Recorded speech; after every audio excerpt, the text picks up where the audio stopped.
दोस्तों, दुनिया का सबसे बड़ा हथियार क्या है? वो कुछ ऐसा नहीं दिखता, बल्कि कुछ ऐसा दिखता है।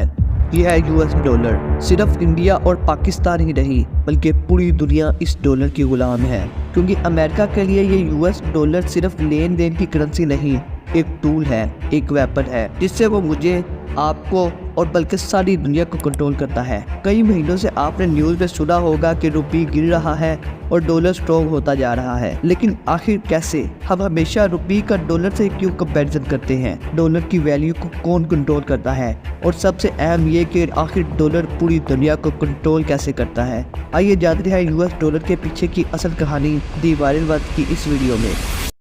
दोस्तों, अगर मैं आपसे पूछूं कि इस नोट में और इस नोट में क्या फ़र्क है, तो आप कहेंगे कि ये दोनों पेपर के टुकड़े हैं। लेकिन इंडिया के बाहर इस टुकड़े का कोई मोल नहीं, लेकिन इस टुकड़े के आगे दुनिया झुकती है, क्योंकि यूएस डॉलर एक वर्ल्ड करेंसी है। वर्ल्ड करेंसी यानी एक ऐसी करेंसी जिससे अपने कंट्री के बाहर भी इजीली दूसरी कंट्रीज के साथ ट्रेड की जा सकती है। लेकिन आखिर ये यूएस डॉलर वर्ल्ड करेंसी बना कैसे? ये बात है फर्स्ट वर्ल्ड वॉर से पहले की। 1914 तक दुनिया की मेजरली सारी करेंसीज डॉलर से लिंक्ड हुआ करती थी। यानी देश का सेंट्रल बैंक जितने वैल्यू के नोट्स प्रिंट करता था, उतने वैल्यू का गोल्ड भी अपनी तिजोरी में रखता था। इसी तरह गोल्ड था हर करेंसी का बैकअप। फिर वर्ल्ड वॉर 1 में यूरोप के सारे कंट्रीज ने अपने सारे गोल्ड को वर्ल्ड वॉर 1 में यूज कर लिया। अब जब गोल्ड नहीं, तो फिर पैसों की भी कोई वैल्यू नहीं।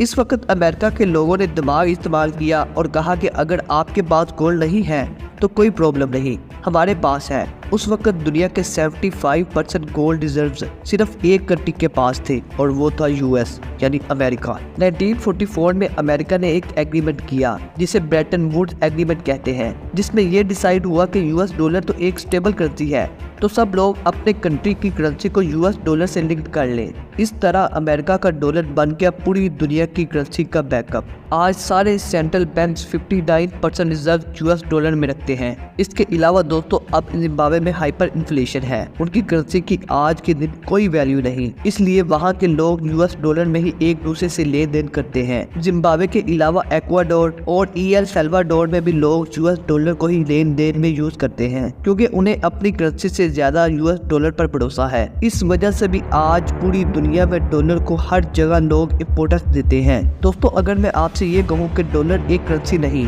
बल्कि एक हथियार यानी वेपन है, तो क्या आप यकीन कर लेंगे?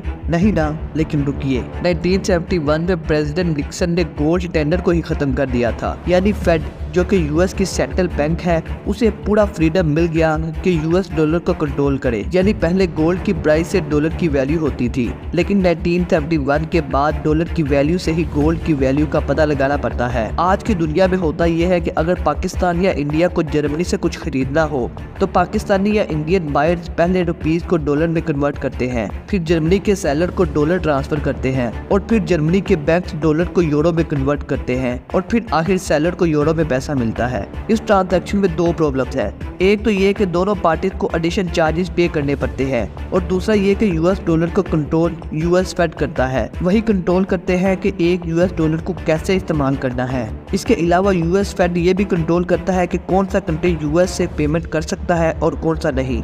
रशिया के साथ यूएस ने ऐसा ही किया था। रशिया यूक्रेन वॉर के बाद उन्होंने रशिया पर पाबंदियां यानी सैंक्शन लगा दी थी, यानी रशिया को उन सारे कंट्री से ट्रेड करने से रोक दिया था जो पेमेंट सिर्फ और सिर्फ यूएस डॉलर में करते हैं। आज के दिन हम लोग ट्रेड डॉलर में करते हैं, लोन की पेमेंट डॉलर में होती है, और इस डॉलर को यूएस फेड कंट्रोल करता है। वो इसे एक हथियार की तरह यूज करता है। दोस्तों, आमतौर पर हम सबके पास हमारे घर की ही चाबी होती है, लेकिन सोचिए अगर आपके पास आपकी पूरी सोसाइटी के सारे घरों की एक ही मास्टर की हो, तो एक ऐसी चाबी जिसके साथ आप किसी भी घर में घुस सकते हैं, उनका टीवी देख सकते हैं, उनका टॉयलेट इस्तेमाल कर सकते हैं, उनकी फ्रिज से जो चाहे खा सकते हैं। तो आप बताएं, इन दोनों चाबियों में से किस चाबी की वैल्यू ज्यादा होगी? सिर्फ आपकी चाबी की या पूरी सोसाइटी की एक मास्टर की? यकीनन पूरी सोसाइटी की एक चाबी की। बिल्कुल इसी तरह आज हम ऐसी दुनिया में रह रहे हैं जहां यूएस की फेडरल पॉलिसी पूरी दुनिया की पॉलिसीज को डिसाइड करता है। यूएस अपने कंट्री के बाहर के लोगों का बिहेवियर, बहुत सी कंपनीज का फ्यूचर, और यहाँ तक कि बहुत सी कंट्रीज की जीडीपी को भी कंट्रोल करता है। दोस्तों, आए रोज आप न्यूज में ये सुनते होंगे कि रुपये कमजोर हो रहा है और डॉलर स्ट्रॉन्ग होता जा रहा है। तो क्या आपने कभी ये सोचा है कि क्या हम लोग यूएस डॉलर को चैलेंज कर सकते हैं? क्या हम यूएस डॉलर को वीक कर सकते हैं? अगर ऐसा हो सकता है तो कैसे?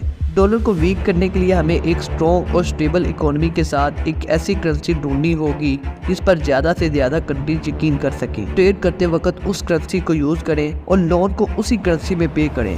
चाइनीज युआन ने वो करेंसी बनने की कोशिश की थी, लेकिन चाइना की गवर्नमेंट एक डिक्टेटर गवर्नमेंट है और वो अपने गोल को अचीव करने के लिए कुछ भी कर सकती है। इसीलिए बहुत से कंट्रीज ने चाइना की करेंसी पर ट्रस्ट नहीं किया।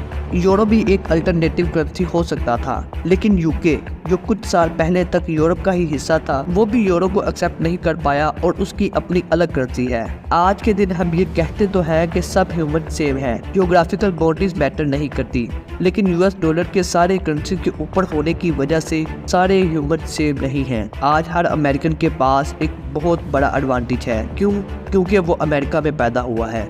आज कोई भी अमेरिकन दुनिया के किसी भी कंट्री में चला जाए, उसे यूएस डॉलर की वजह से दूसरे इंसानों से ज़्यादा फेवर मिलती है। यूएस डॉलर अगर इसी तरह पूरी दुनिया में रूल करता रहा तो बाकी दुनिया हमेशा गुलाम बनकर रहेगी, जो कि किसी भी कंट्रीज के लोगों के लिए अच्छी चीज़ नहीं है। दोस्तों, ये थी हमारी आज की इन्फॉर्मेटिव वीडियो। आपका इसके बारे में क्या ख्याल है, नीचे कमेंट करके ज़रूर बताइएगा। अगर वीडियो अच्छी लगी है तो वीडियो को लाइक करें, चैनल को सब्सक्राइब कर लें। मिलते हैं नेक्स्ट वीडियो में, तब तक अपना ख्याल रखिए। अल्लाह हाफिज़।